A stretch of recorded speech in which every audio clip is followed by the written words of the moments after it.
we are here. I am super excited to have a wonderful guest today with Dr. Rachel Kowert, who is the research... Kowert? Is that right?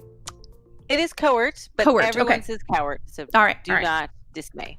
Yes. Okay, well, we are here with Dr. Kowert. She's the research director of Take This. She's published and spoken on a range of topics relating to the uses and effects of digital games, including its impact on physical, social, and psychological well-being. She's published several books and was just talking about a book just a second ago that she published, and scientific articles relating to the psychology of games, and more recently, the relationship between games and mental health specifically. Her most recent book, A Parent's Guide to Video Games, won an Indies Award in the science category. So a couple of things for you guys to go and check out. If you're not already following Dr. Kowert on Twitter, I'm going to give you her Twitter. And then if you have not visited her website also, I'm going to give you her website too. So there you go. A couple things right off the bat. And thank you so much for being here with us today. Thank you for having me. I'm excited to be here. Yeah. I'm caffeinated and ready to go.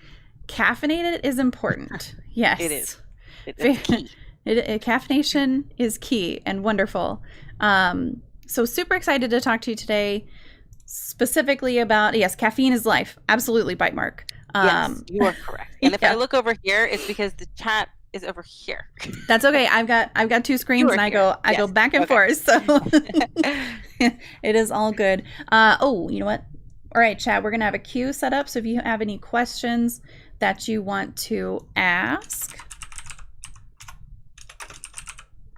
as she very quickly opens the queue that she forgot to open just a second ago because she was having problems. It is open now.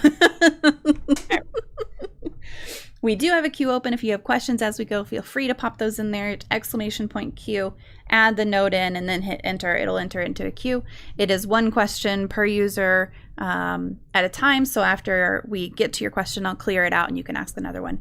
But also, I just keep an eye on the chat. So if you ask it and I miss it, feel free to re-ask it. It is totally fine. How dare you is the first question.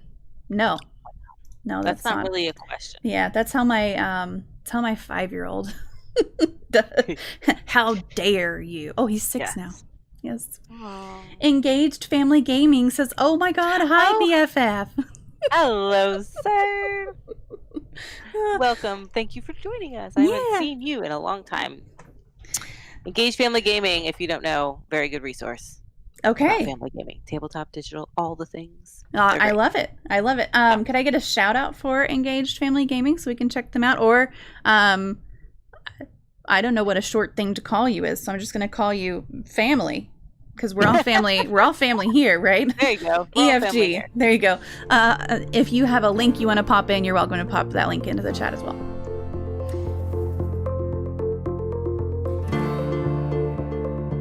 The first question that I have for you today is why do you do what you do? Well, I am a lifelong gamer, so I will start there. Always had an interest in playing games, and when I got older and I went to school for psychology, first I realized you can't do anything in the field of psychology without a graduate degree. So I went to graduate school to become a clinician, and during that time, I was seeing clients, I was seeing parents, and one after the other was saying, my child is playing a lot of World of Warcraft. This was like 2006. It was height World of Warcraft time. Yes. Is there something bad happening to them because they were playing lots of World of Warcraft? And after like the 5th or 6th parent, like I was playing a lot of World of Warcraft. So then I was like, oh my God, like is something bad happening because I'm playing a lot of World of Warcraft? But game studies was just a brand new field. There was very little research. There was only a couple people doing it. So I pivoted away from becoming a clinician and into research to answer my own questions about myself and to also inform other parents who it was a growing concern. And we see today, and it's still a concern for many parents about the effects of digital games on their children. Yep, absolutely. I mean, I think that a lot of people are driven by unanswered questions, right? You have a question about something, you're like, I want to know more about this. And then you find out, oh, I should really, figure out more about this myself. And if there's not more out there, I should help people find this. Right, exactly. There wasn't, and especially because my focus was about the social impact of games, there was literally nothing but assumptions. At the time, there was no research at all. So yes. Yeah. Good old WoW. Yeah. Yeah. Bite Mark was a big WoW player. Oh wow, kindred spirits. I played a lot of WoW. Yes, absolutely.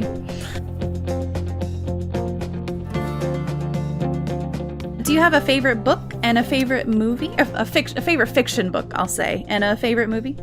I definitely have both of those things. My favorite book is the Iliad, which is old school, my Homer. That is old I tried school. reading it. Yeah, really old school. I tried reading it several times, and it's kind of dense and hard to read. But in college, I came across a translation by Stanley Lombardo, and I don't know what it is, how he translated this book, but it just reads like a normal novel. So it was like actually something you could read. Lombardo. Yeah. It's like the best translation I've ever found.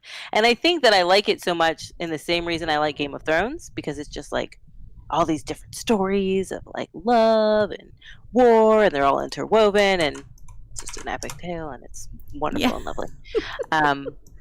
Favorite movie is Amadeus. Best Picture 1983. Okay. Wonderful, wonderful movie. If you've never seen it, you're welcome. You should watch it. It's fantastic. And it's about Mozart.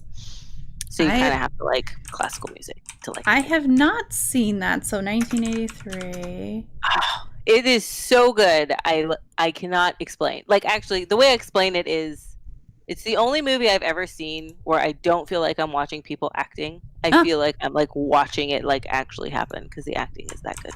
Yeah, that's a high praise. It's a wonderful movie, and it's got opera, and yeah, it's great. Oh, very nice. I will definitely have to check it out. My favorite is The Labyrinth, which is also an 80s movie, and it just like movie. Love that movie. Is a great movie. It is a very good one. I don't remember what year that came out though, but I know that was in the 80s, because that's when I watched it. That hair was very 80s. It has to be 80s. You know what? That hair was really 80s. Yeah. Most definitely. Can you explain to us why it's important to have friends in general, and kind of what are the benefits of friendships and strong social connections, generally speaking? 86. Sure. So friends are important. If we want to kind of take a little bit of a trip down a theoretical perspective, there's a theory called social determination theory. And this says that there are 3 aspects of psychological needs that we have that make us feel happy and fulfilled and all of the good things. The first is feeling autonomous, so feeling like we have control, feeling like we can make an impact on the world around us. The second is competence, so feeling like we're good at something. And the third is relatedness, so being connected to other people. So of the 3 main pillars that we need, connection is one of the 3. Yeah. And the reason is that friendships provide us, for lack of a better term, social currency. They provide social support. They provide emotional support. They can provide tangible favors. If you need help moving, a friend can come and help you lift a heavy box. So they provide all of those things, and all of those things combined have been linked to a variety of positive outcomes: a longer life, greater happiness, reduced stress, reduced loneliness. They can help you foster skills like social skills, or I have a friend across the street who's been teaching me how to sew. So, nice. All of those wonderful things combined. Yeah, I know. I'm not very good, but whatever. You're better than I am. I can almost guarantee. So, generally speaking, if you want the TLDR, friends give you a longer life and increased happiness. I'm on board. And they'll help you move, maybe, if they'll help you move. Friend. Or sometimes you can, try to bribe your brother-in-law to come over and help you with something technology related. Right. You see? And if you didn't have friends, you didn't have anyone to bribe. Yeah. So. See, there you go. I like it. Getting someone else to move the heavy boxes equals longer life. That's my takeaway. I think that's a fair assessment. That's perfect. You can tweet that. That's yes, absolutely. Yeah. Hey, Dr. D, how are you doing? there seems to be this kind of perception, typically outside the gaming community. I will say that the gaming community is pretty good about recognizing that online connections are a real friendship, or can be a real friendship. Not every person you meet online is going to be a real friend.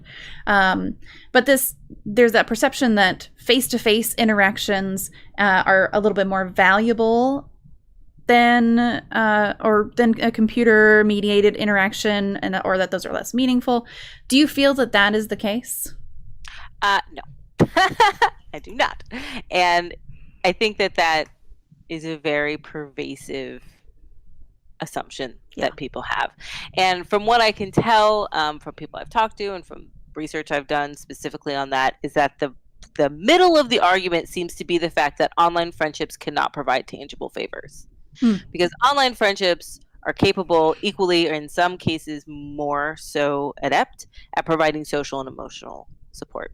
So if you look at the research, people perceive online friendships to be as real, that's the quote, as real or more real than any other than any offline friendship. People tend to self-disclose personal information, sometimes even with their online friends before their offline friends.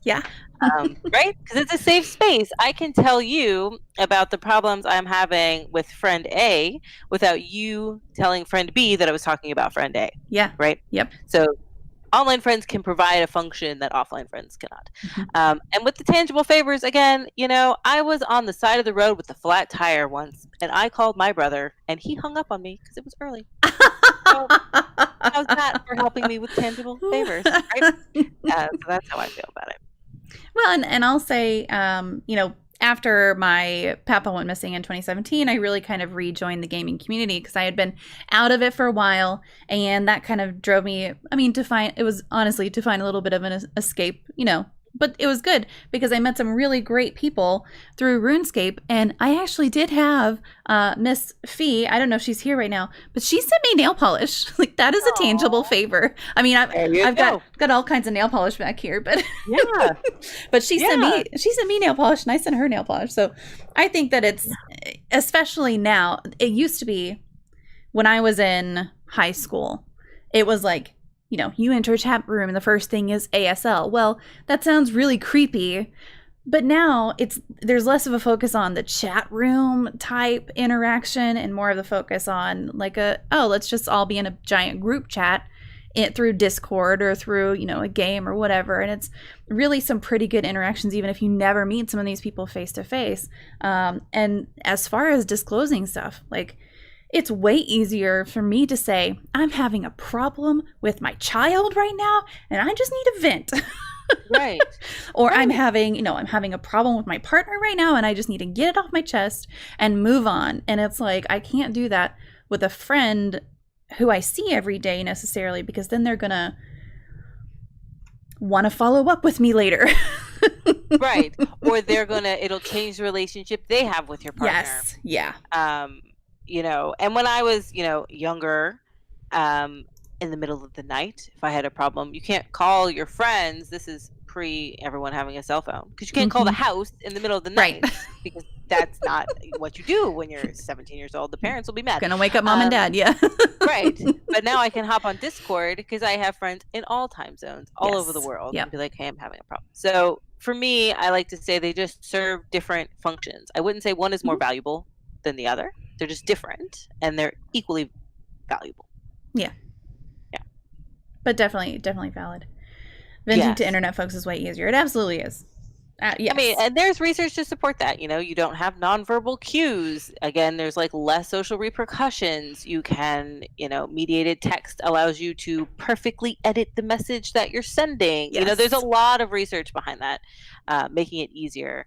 And that's why I guess it happens quicker in online relationships than face-to-face relationships. Yeah. Hugs are better in real life. That's a good, but there is no physical connection really with online friends. And I think that that's fair. Like if I'm going through something really heavy and I share it with my best friend, like she's going to come over and bring a bottle of wine, and we're going to, sit next to each other and clean glasses and get over it eventually. But But see, that's why they're different but valuable. So if you're having something happening where you want the physical hug, I agree, there is no substitution for that. Loading virtual hug, not the same. Yes. No. That's who you would call. So you would call the Yes. person who can provide that for you. Yeah, that's the two different functions. I think that's a really good distinction there.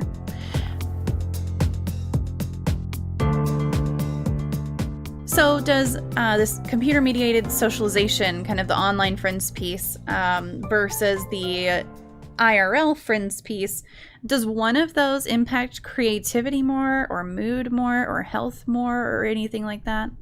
Yeah, I wouldn't necessarily say one is more.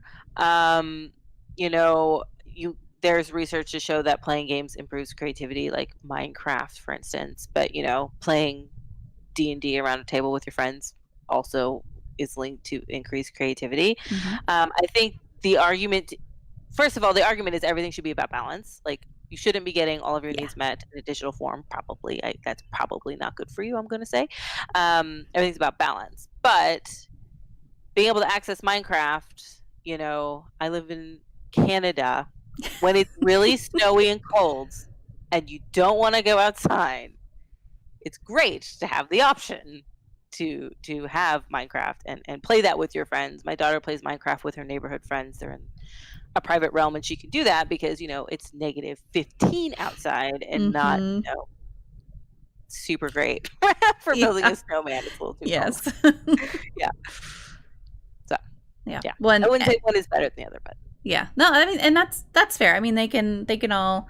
I feel like with an online community, it's probably easier to get really offended very quickly. You have a lot of different people from a lot of different backgrounds, where with your close group of friends, maybe they kind of know your points and all that stuff. Oh, Engaged Family Gaming said you bought a ticket for that ride, dude.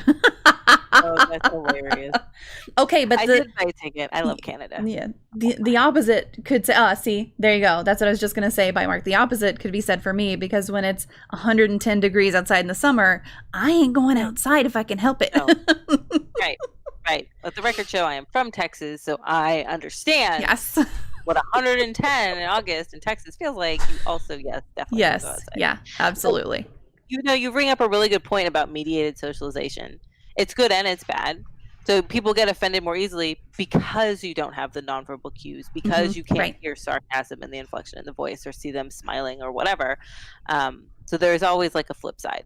It's not, I don't want to say that everything is all perfect and great and rainbows. Like, pluses and negatives. Yeah. And that's completely fair. And let the record state that if you read something from me and you wonder if it's sarcasm, it probably is. That's just me.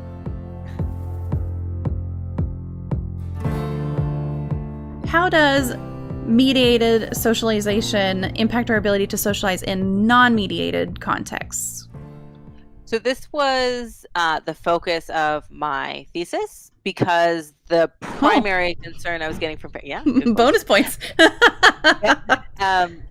The primary concern I was getting from parents was that exactly, like, how is text-based communication, and now it's even more with like texting and whatever, impacting their actual skill level and ability to socialize. And I did studies over several years, and I found that it had no significant statistical impact. It's not to say that it isn't. I just didn't find it. So if there is, I didn't find it. So in terms of actual ability, and from my perspective, that makes sense, because we're not living in a vacuum. We're still going to school, or we're still going to work, or we still have family that we're interacting with. And the difference would be reading nonverbal cues and giving nonverbal cues, because the verbal aspect is still there. Right. So no significant differences. Okay. I love that you did your thesis on it. I didn't realize there was that connection. There is, I know, I saw that question and I was like, I can answer that. I like it. That's great. Was there a correlation between WoW playing and the number of Chuck Norris jokes known, though? Oh, I didn't measure that. But I feel like there would be. Mm-hmm. That would be my hypothesis. Yes, the hypothesis would definitely be yes. Was not a data point, though. No, it was not. Anecdotally, I would say yes. See, there you go. We're getting some agreements here. For someone who already has online friends and social connections in an online form, whether that is gaming or social media, how important is it for them to maintain those? Yeah, I mean, I would say just as important as it is to maintain any other kind of relationship. The cool thing about online friends, I think, is the fact that you can take your offline friends online, which happens relatively often. The opposite doesn't happen as often, taking your online friends offline. It does, but just not very frequently. So it allows another environment to like deepen relationships. So I like to play like games with my friends online, and you can, see who you can trust and who has good reaction time and who is terrible at, getting out of the way. But it's just, it's another environment in which you can help foster relationships. And when I was younger, I moved away in 8th grade, which is terrible. Don't try not to move your kids in the middle of 8th grade. Just a little side note tip. But if I would have had online games then, or Discord channels, like that would have been fantastic to have like that bridge between as you transition into a new environment. Yeah, that's a really good point. And I wasn't thinking this whenever I put this question in there, but now I'm kind of thinking like in terms of so this is hard because my daughter just never gets grounded, but if I were to ground my daughter from the computer or something, you know what, it just can't happen because she uses the computer for homework every day. But all right, so if I was to ground her specifically from something like Discord, would that have a negative impact on her in some way? So I would like to approach this question from a research perspective versus a mom perspective, because I different mom opinions sometimes from research opinions. There is research looking at the use of social networking for girls aged 9 to 12. And they find that people who use the social networking sites for their friendship groups do foster a sense of belonging. And the people who do not use them do report like lower sense of belonging within their friendship group because they're missing out on like these inside jokes and this and that and the other thing. So I guess there is that to consider. But, from a mom perspective, I would absolutely ground my kids from that. If they did something, I mean, over a short-term changes, I don't know for sure, but my educated guess would not cause any long-term detrimental effects. Technology is a privilege, and if they're not using it correctly, this is my mom voice. Right. Take it away. Yep. Yeah, we've definitely had moments of, okay, you were supposed to do 20 topics in your math program and you've only done 3 of them because, hey, mom can check what's going on. It's Wednesday. These are due on Friday. So we've had all right, you don't open Discord until you've done this many kind of thing. But it hasn't been, she's never gotten to the point where I've had to be like, you're done for a week. No more. But you could, and I don't think she would be permanently damaged. Yeah. Might miss out on a few inside jokes, but right. And she can always just scroll up and read them. That's the good thing about Discord, you see? That's true. That's right. Engaged Family Gaming said that happened to me too. My dad changed jobs when I was in 8th grade. Freaking brutal. Oof. 8th grade is a really bad time. And I moved from small town Texas to southern Florida. Oh. That's quite a different environment. Yes. For a girl who likes video games. Yeah. Great. A little bit. For a while when we removed Fortnite from our 11-year-old, he definitely lost touch with his friend group. That's a good point. Yeah. Keep your tail down. I mean, it's a place for friends to gather, just like, friends gathered at the arcade, just like friends gather at the library, like wherever it was that friends gathered, that is where they're gathering now. So taking it away is it's the same as saying you can't hang out with your friends for a week because you misbehaved. Yeah. But that's, a normal parenting technique that's been around. Yes. The beginning of time. I don't know. I definitely went through some of those, okay, well, you can't go do this with your friends for a week. Kind of, when we didn't necessarily I didn't really get into gaming until I was in high school. And so I didn't really have these online communities or anything, but it was definitely okay, well, you're not going to, after the next football game, you're coming straight home. You're not going to Whataburger to hang out. Or Texas girl, after the next football game, I'm not going to Whataburger. Yes. That is the most Texas sentence I've ever heard. That probably is the most Texas sentence I've ever spoken. It's really good. Yeah. Yeah. Well, and I was in band too, so it wasn't like I could skip the football game. I had to be there. So, yeah. That's funny. Alex, hey, how are you? We had to go through a grounding for a couple of weeks from using computers for anything other than school. She was noticeably different with and without it, and we felt that it was very effective, and she has improved on the reason we had to ground her for grades. Yes. Yeah. Mm-hmm. I mean, and you have to think too, like, self-regulation is something that we establish over time.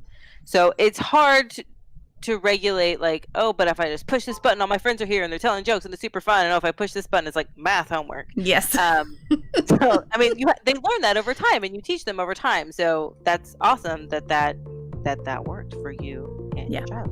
Yeah, definitely. So another kind of hot topic lately is gaming disorder, which you said you've talked about, just a little bit. And a lot of non-gamers point at games as the fault for a lot of things in society. But beyond this blame game, at what point does gaming actually become a disorder? Okay. So, gaming disorder is officially recognized by the World Health Organization, but it is not officially recognized by the American Psychiatric Association. So, we'll make that distinction first. They have called for more research in the area. So, for them, the jury is still out. And for me, I have to agree that the research has not sufficiently demonstrated that gaming in and of itself is the root of any kind of problem. And if you look at media effects generally, so like how, for instance, violent video games affect aggressive or violent behavior, or any other kind of media effect like that where A causes B, the effects are minimal. And if you account for things like age or gender or family dynamics or personality or whatever, the effect of media itself is negligible. Now, if we want to pivot and talk about, okay, the WHO recognizes gaming disorder. When it becomes technically a disorder is when it detrimentally affects every single aspect of your life for 12 months or more. So it has to detrimentally affect your work, your school, your relationships, your sleep, your physical health, every aspect of your life for 12 months. So it has to be, it's not just, hey, I got the new Final Fantasy over Christmas and I'm playing it a lot. Right. And then when school starts again, I go back. That was my childhood. It has to be more than that. Yeah. No, I mean, I feel like that's fair. And I think that a lot of things that you just hear versus what is actually diagnosable are two completely separate things. And that drives me a little bit crazy. But I mean, there is a point where, yes, it does become a disorder. And yes, you need to maybe watch for some of those warning signs. But if it's not affecting every aspect of your life, and if it's a new game, like I'm glad you put that in there, because if it's the new hot game, or even just an update of a game, right? It can really be temporary and not necessarily a disorder level. Right. So we call it, increased engagement or prolonged engagement is a kind of like marathoning over spring break and then just like going back. And that's the other thing, marathoning and binge watching.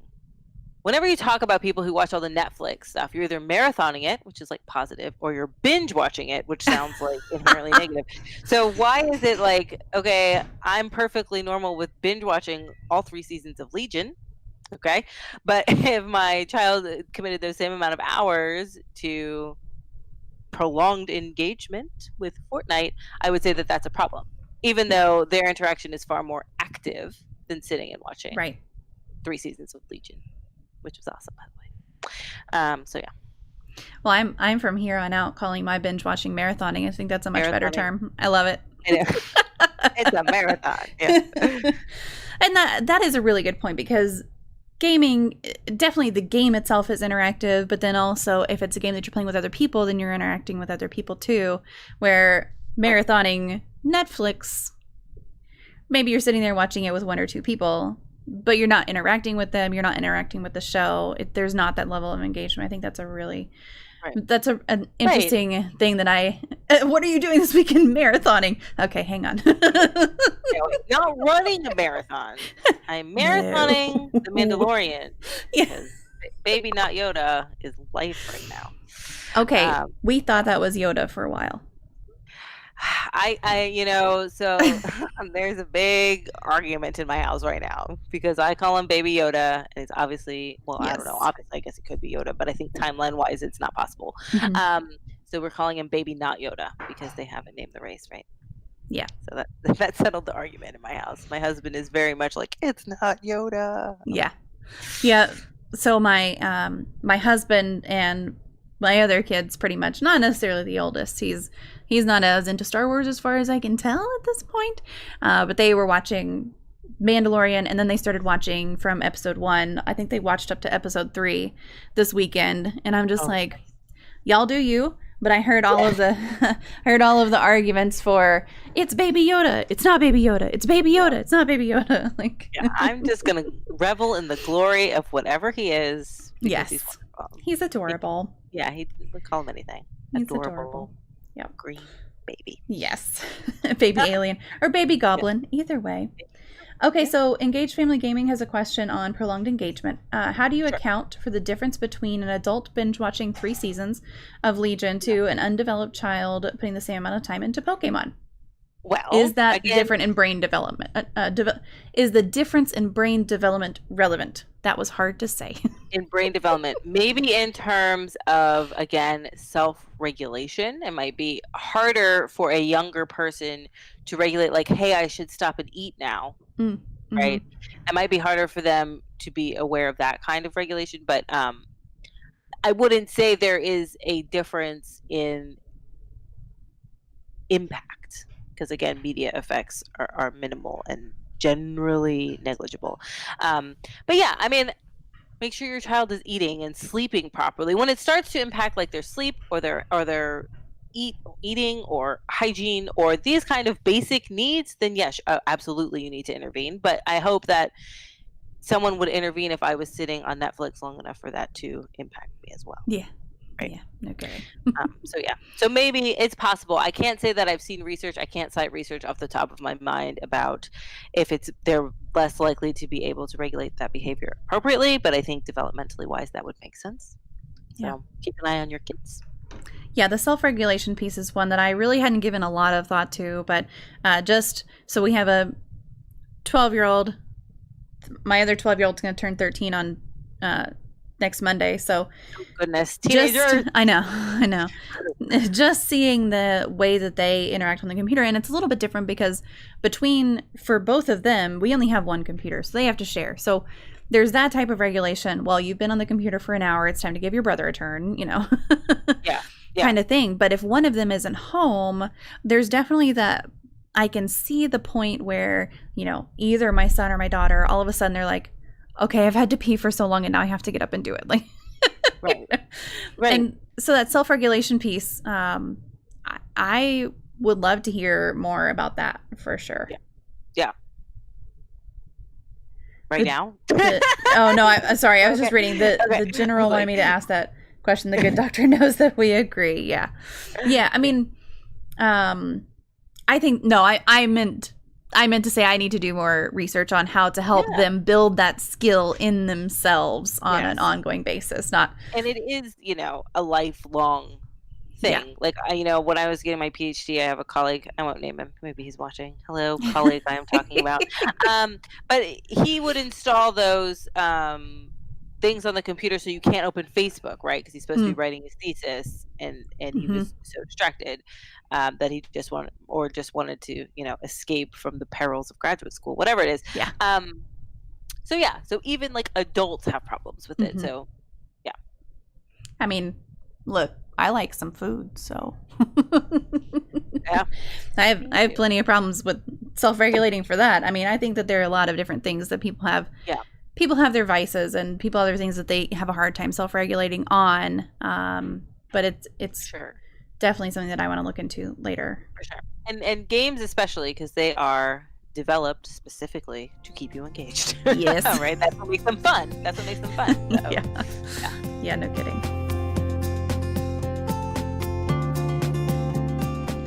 So are there games that are actually good for our mental health? Or is that becoming more of a trend in your opinion?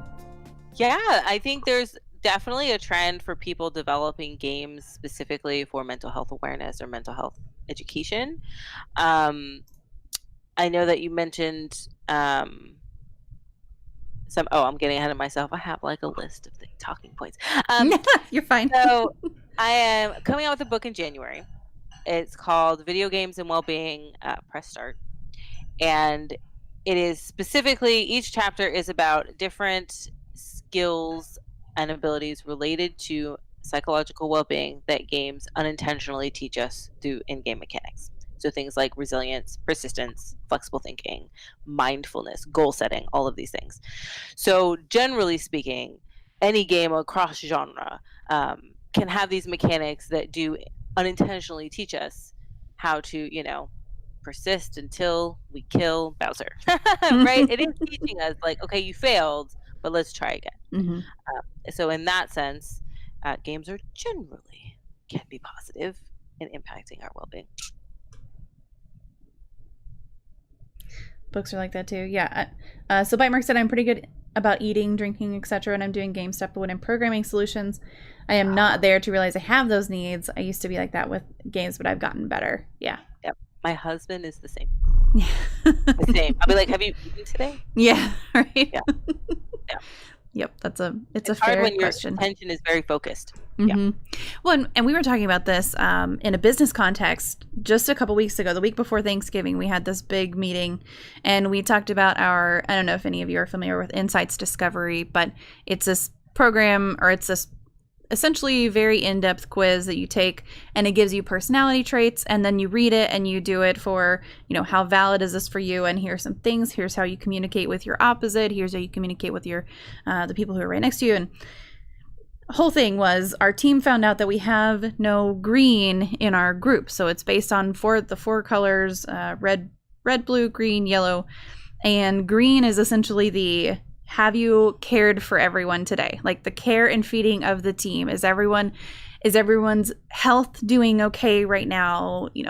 Making sure that everyone is taken care of. And we were talking about the fact that we don't have that in our team, and we're going, oh, that might be a problem.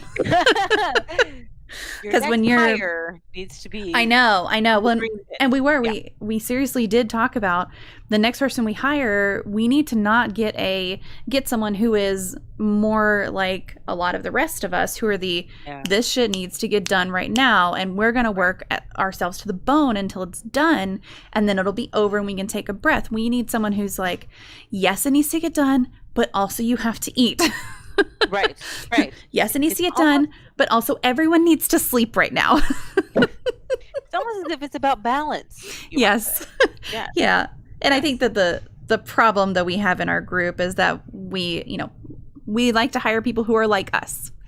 And so it's hard when you're trying to hire someone who is not like you, kind of thing. So, but yeah, definitely some of us need other people to say, when's the last time you went to the gym? Like, when's the last time you just took a walk? When's the last time you were not in front of your computer trying to work out how to do all these things for work, kind of thing? So yeah, stretch. Yes. Water, yeah. Hydrate. All of those things.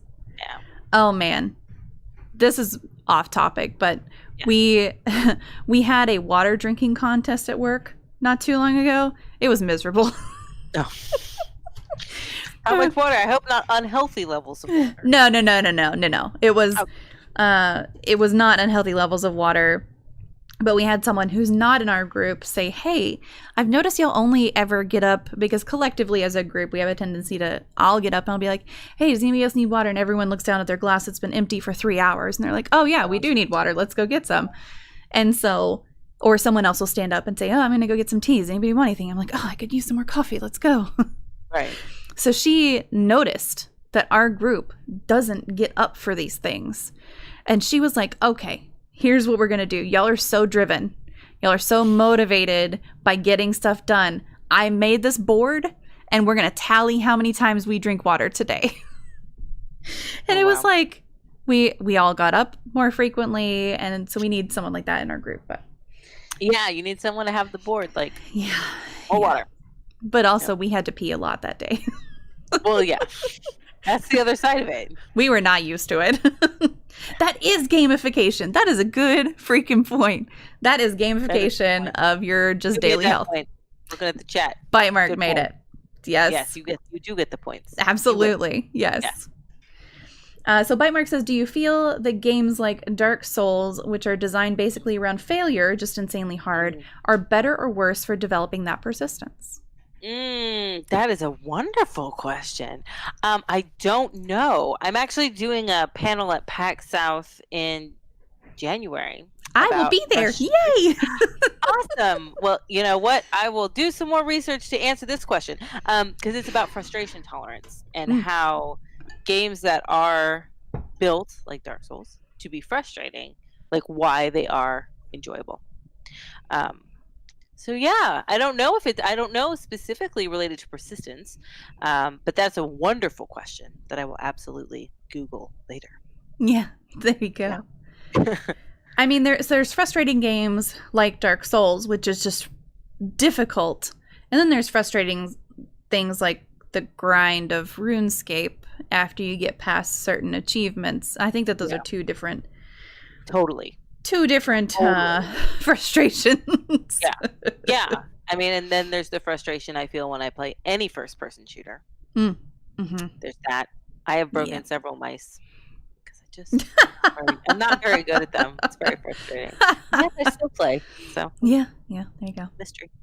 RuneScape doesn't begin until after you max more. I have been playing RuneScape for 15 years and I still don't have a single 99. Like, you just don't even know.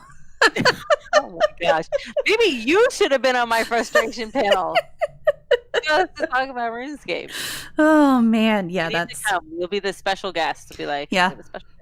Personal experience. You can plant some questions with me. I'll come up and ask whatever you want. Excellent. Oh, Bite Mark says I watch people play Dark Souls, etc., and I'm just like, nope. I like my monitor on my desk and not thrown across the room. Yep. Fair point. That is how I do Dark Souls as well. On Thuppence, there's a Twitch channel, Geeks Like Us, and they've been playing Dark Souls Thursday nights, and I'm just like, yep, that's fun for you. But yeah, just gonna stay on this side. Yeah. There are a lot of things that I'm just like, good for you. Yeah. Well, that's the great thing too, about Twitch. Like, I can experience the game that I would never play because not fun to me. Yeah. But it's fun watching other people be frustrated.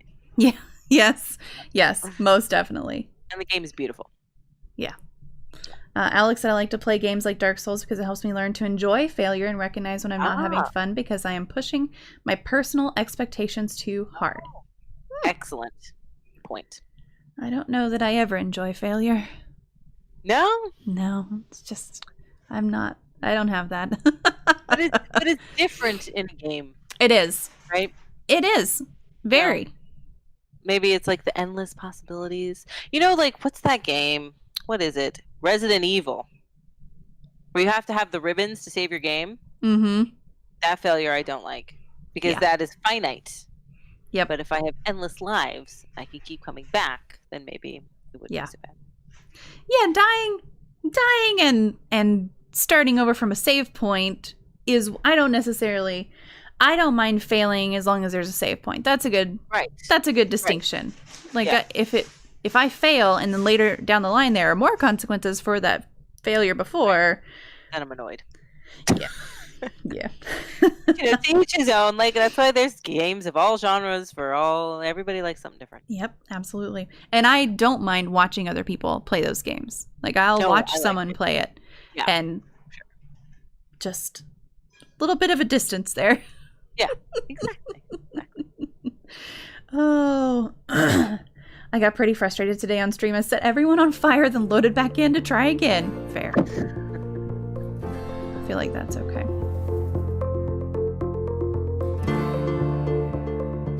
So do you have any games that you would recommend for someone with anxiety? So I don't know if I have any game recommendations. I mean, I don't necessarily have game recommendations to alleviate the symptoms of anxiety. But there is a really cool game called Adventures with Anxiety that was developed to help more of like an educational, informational tool. I say it like that, but it's a game. Like, it's entertaining.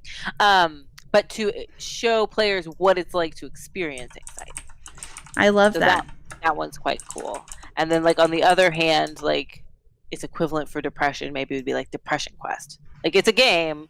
It's not like super fun because it's about depression, but it gives you a very real sense of what depression feels like to one particular experience.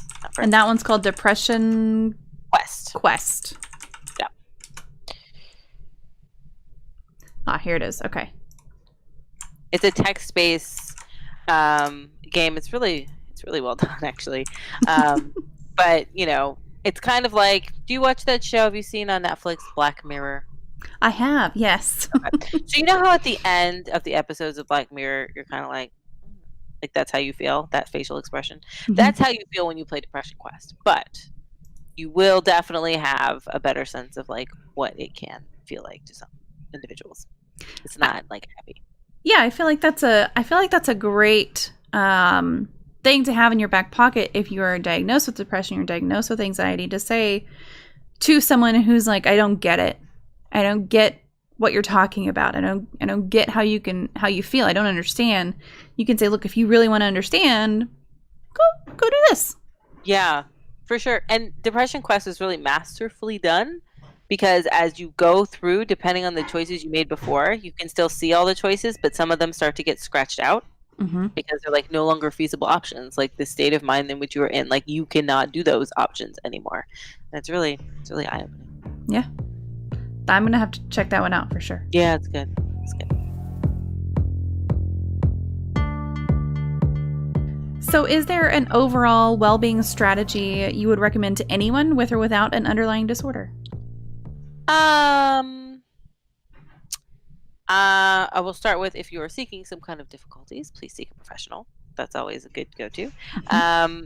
In terms of maintaining well-being, you know, there's Maslow is a researcher in psychology back in the day, and he has a hierarchy of needs, and we have to meet the bottom needs before we can get to the top needs. The top needs is self-actualization, which is just, I know who I am and I know what I'm doing, and, you know, I am my best version of myself. But at the bottom are the basic needs. Food, shelter, water, right? So I think a good strategy for starting to maintain your well-being is make sure you're sleeping, make sure you're hydrated, make sure you're eating foods that your mom would be proud of, right? At least one a day, at least one meal a day that your mom would be proud of, which is what Dr. B always says. And I love that line. I'm going to steal it. Yeah, that's great. I mean, that... Yeah. Let's see, one meal a day my mom would be proud of. I've done that a couple times today. I think that's good. My dinner was pretty good, I will say. Yeah, there we go. You basically covered what I was typing about why I was typing it. Well, good. Good. I'm glad. Question answered. Food my mom would be proud of. Yeah, that's... Our mom's kind of a foodie. Yeah. But... I think that if she would be proud of a, you know, good, well-rounded meal, whether she would really super enjoy that meal is a different question. Well, yeah, that's a different question. It's about giving nutrients to your body. Yes, yeah, that's fair. And I like that. I'm going to steal that too, because if my kids have one meal that I would, that they called me up and I said, what'd you eat today? And all they said was nachos. I'd be like, could you please eat a carrot? Just go get a carrot out of the refrigerator and eat one. Just eat it. Yeah. You need some kind of nutrition in that body of yours. Yeah. Just eat it. Just eat it. It's fine.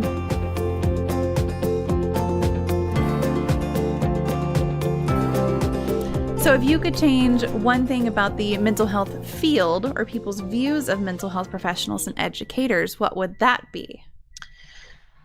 I'm going to steal another line from Dr. B. I know that Dr. B is going to be on your show soon, and sorry, sir, I'm stealing all your anecdotes, but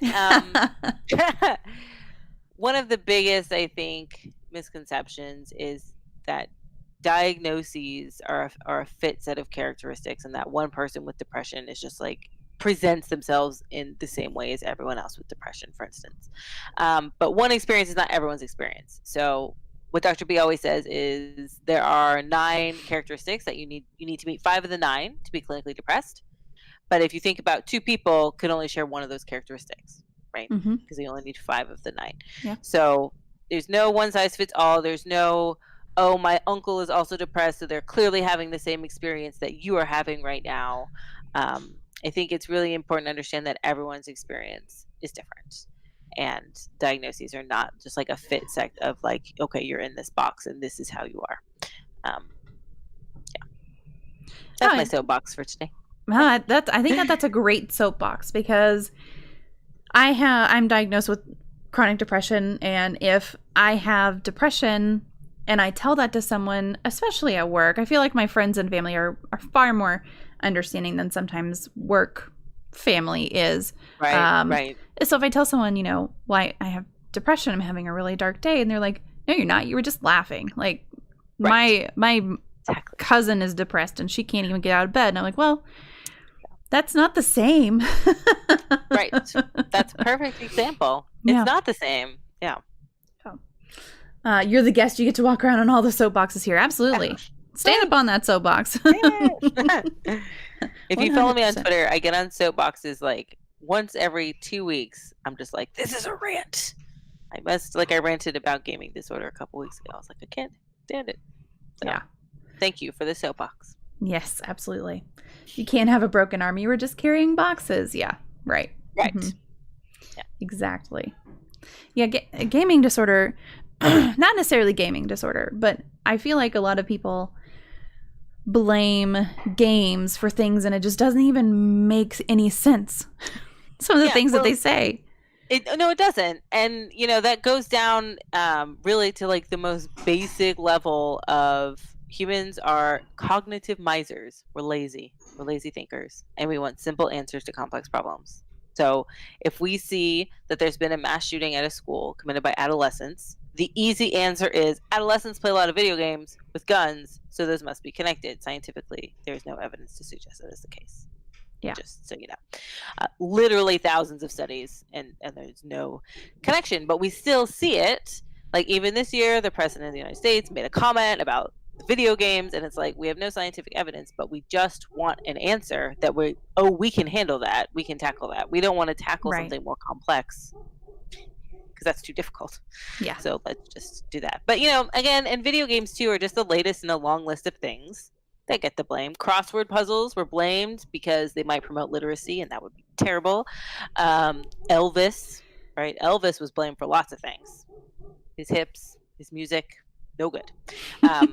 So video games are just the next, and then it's going to be VR, and then it's going to be AR, and it will continue on. Okay, now go back to the crosswords, because what is that? What is that story? So in old-timey England, when crossword puzzles were put into the newspapers, there was a whole big uproar that the women were doing crossword puzzles, and it was going to make them literate, and that would be a huge Not the women. The women, not the women. The women can't vote. The women shouldn't be able to read. Yeah. Yep. And then like comic books, right? Comic books was a whole other moral panic, and arcades. Yeah. Although Elvis's hips is my favorite one. It's like Elvis's one man hips. with such magnetic hips, he could just ruin a generation. Yes. Mm-hmm. Totally. Yeah. Totally. Yeah. Well, and rock and roll, and you're going to go to hell, right? Of course you are. It's like every time the kids are listening to that darn music again, like, it doesn't matter what it is. There's always someone's going to blame something on that. But the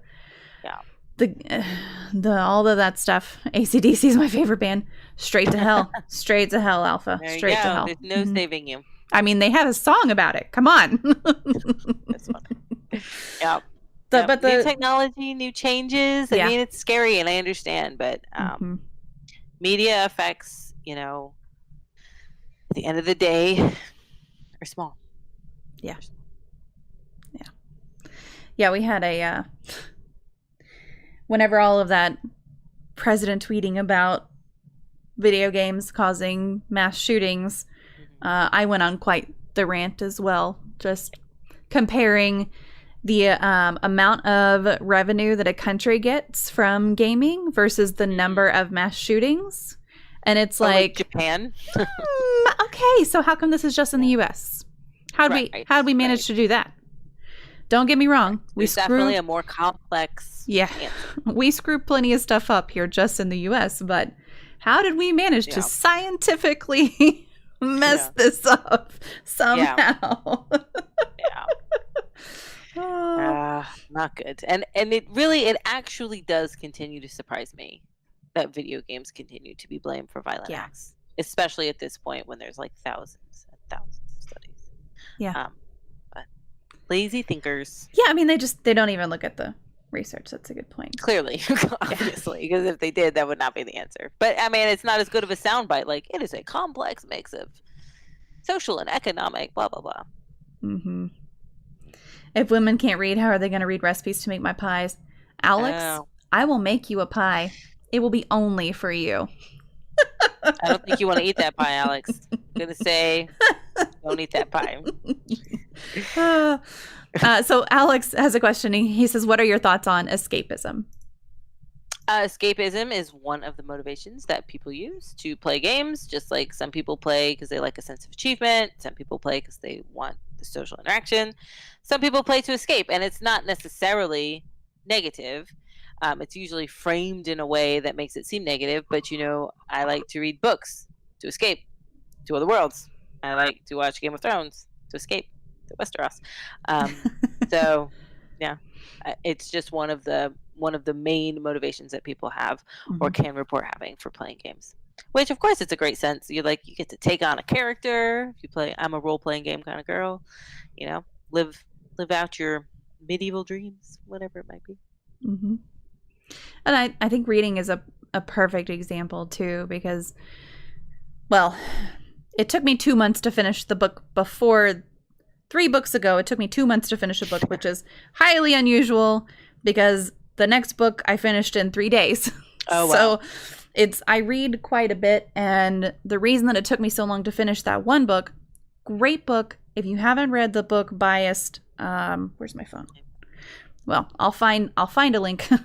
The name of the book is Biased. It's a wonderful book filled with all kinds of references to studies and all sorts of different anecdotes and everything. The problem was that it was just so repetitive, and the way that the author told some of these stories, she would tell the story, start to move on, and then go back to the story, and then tell the story and start to move on, go back to so that was super easy. Yeah, it was frustrating the way that it was written. All of the studies and everything in it are fantastic. It is a good book. But the next book that I read, I was like, I don't want another book like this right now. I want a completely different book that can just take my mind off of everything, because most of the time when I read, it's at night in order to shut my brain down. Right. Yeah. So and I picked up the Raven Boys series, which was recommended to me on Twitter when I was looking for more things to read. Awesome. So it's like, if I spend 3 hours when I'm trying to go to sleep reading, is that better or worse than spending 3 hours when I'm not trying to go to sleep playing a game? Or because you're trying to go to sleep playing a game probably won't help. Right, no. Or marathoning, Game of Thrones. Marathoning. There you go. Take your pick. Which one's worse? Which one's better? It's Right. You wouldn't blink an eye. You wouldn't blink an eye if your child spent the whole weekend door not locked, in their room reading Songs of Fire and Ice. Yeah. You would say, my child is so smart. Yep. They are reading all of the George R.R. Martin books. But if, again, if it's something else, like if it's sitting in there listening to the devil's music or, Darn those kids. Yeah. You got to really think about what impact is it really having on your child. And every child is different. Some kids can regulate better than others. Some kid, there's stranger danger. There are a lot of things to consider. But just to make a blanket statement like it's worse than something else, it's right. Not. Yeah. Right. And I enjoy the comparison of gaming to reading specifically with escapism, because it's like, okay, how are you really saying one is better? I just wanted to write this down before I forget. Of course. I'm writing down self-regulation skills. Teach 2 kids. There we go. I have my little book that I write stuff down in whenever I do these, and it's filled with stuff that I just am gonna get to eventually. I know, I do have like a random list of things too, and it's like one day Yes. I will get to all of that. Right, absolutely. So Engaged Family Gaming asks, is there historical data regarding the duration of previous moral panics? Good night, There is. Dr. B tweeted not that long ago, when I went on my last rant, he tweeted, where have I seen this before? And it was like all the things listed and like crossed out. And it was like crossword puzzles, comic books, rock and roll music, like arcade parlors, video games, online games, violent games. Like there's always just something of the era. So there is data, yes. I can't really point you to something specific, but I'm sure you could find it on Google Scholar pretty quickly. I'm sure there's some book chapter. Actually, I'm so dumb. Of course there's a book chapter. There's a book chapter in the video game debate, which I know you have. The first chapter. It was written by Nick Bowman from Texas Tech. He's at Tech now. About the rise of the moral panic, and he talks all about that. So you have that book. I know you do, because I was on your podcast about it. So. There you go. Okay, the video game debate. So the video game debate I published a few years ago, and I was in game studies studying it, and I was like, what book would have wanted when I started studying this? And that's basically what I created. So every chapter is written by an expert in the field, focusing on one of the specific debates around games. So there's a historical chapter, the rise of the moral panic, but there's one on addiction, there's one on aggression, there's social outcomes, there's gaming communities, there's games and learning, there's physical impact. So it's like all of the primary debates, and then one of the leading researchers in the area just puts like all the research into like 10 pages. Nice. Really what I wish I had when I was an undergrad, but now you all can have it. So, well, and that kind of goes back to the why you do this, right? You wanted to research into it, and then you just kind of led into, okay, well, this is what I do now. yeah, and I want other people to have the information, because I feel like with game studies in particular, the information is really kind of hidden. Like, why do we still make these claims between violent crime and violent video games? Because this information, while I am very well aware of it, people clearly still are not, right? Mm-hmm. So if there's anything I can do to help get that information out, I want to do that. So that was, why we did that book. Yep, absolutely. One of my child's teachers told her graphic novels weren't real books. We had a nice conversation about how sometimes teachers are wrong. Yes. Yes. Very true. Teachers are people too. They make mistakes. Mm-hmm. Graphic novels are wonderful. Yep. I think we live in a time when better or worse are just invalid. All right. Yeah, Alex, exactly. Writing stuff down etches into my mind, so when an opportunity comes up, I make the connection and try to apply what I wrote down. Yep. I do the same thing. Like this morning, I was making an appointment to take my car in because my brake light on the inside keeps coming on even whenever the emergency brake is not on, or the parking brake is not on. Yep. So I was like, okay, well, I got to take it in. So I made an appointment and immediately called someone to say, hey, I made this appointment. I just don't want to forget. Good night. Let the dog in, okay? So yeah, it's like either saying it out loud or, the notes that I take are the most ridiculous things because I never look back at them, but it's just writing it down. Yeah. You're processing it another way. Right. I mean, if you want to get all sciencey, that absolutely helps you remember. Yep, absolutely. You have to process it in a different, but Mm-hmm. So I'm going to, Engaged Family Gaming says, I'm going to be real. I don't think I have that book. You keep saying I do, but it's not on my shelf. Okay, good night. Good night. You totally do. Yeah. Well, if you don't, there's a link to it that I just put in the chat. Purchase. Yes, absolutely. Yeah. So I'm going to just open it to any remaining community Q&A. If you have any questions for Dr. Kowert, feel free to put them in there. And then while we wait for people to type everything out, I'm just going to open the floor to you. And if you have anything else you want to throw out there, anything we didn't cover that you wanted to talk about, or any links or research or anything coming up that you want to talk about, feel free. I will say that tomorrow is Giving Tuesday. And we are doing a lot of fundraising over at Take This. We are a nonprofit organization that we run the AFK rooms at different PAXs, and we do a lot of outreach. And I know, right? The AFK rooms are amazing. They're amazing. I have used them. They're like, you work here. I'm like, I need to use this AFK room. Just give me a coloring book. So if you are so inclined, there will be a lot of streaming happening tomorrow. We'll be talking about it on the Twitter. It's at TakeThis.org. And if you are looking for a nonprofit to support tomorrow, Take This is a great one. Yeah, that's Take This. The first time I walked into the AFK room was at last year's PAX South. And I walked in and I was just like, this is not even in the same building. This is a completely different world right now. Yeah, it's incredible. And the people who work there they're just incredible. Yep. Yeah, I walked in and somebody just, very quietly asked me if I knew what this was and explained it to me. And I went and sat down and just chilled for a little bit. And they came over just one time. I was there for like 10 minutes. They came over one time and just, I want to make sure that you don't need anything, make sure that everything's good. And I was just like, no, totally fine. It's a great place. Again, I'm Dr. B. I'm giving him so many credits, and he's not even watching this. I don't think maybe he's here. But the way he describes it is like the con is overwhelming. Yes. Then you go in there and you can just go. Yeah. And that's like exactly the feeling that you have when you go in there. It's like, that breath is the difference. Ugh, you just walk in and it's just a big sigh. It's great. Yes. But they cost money to run. Yes. Yeah. So I did post a link to TakeThis.org. Thank you. Do you guys post all of the streams that are on the website? Tomorrow. Actually, there is a post.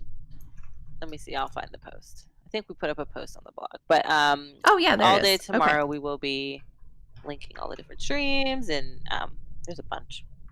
Yeah. Here we go. Here's the whole streaming schedule. Oh, you found it. Excellent. I did. Yes. So if you at any point tomorrow, holy crap, from 10 a.m. all day until midnight.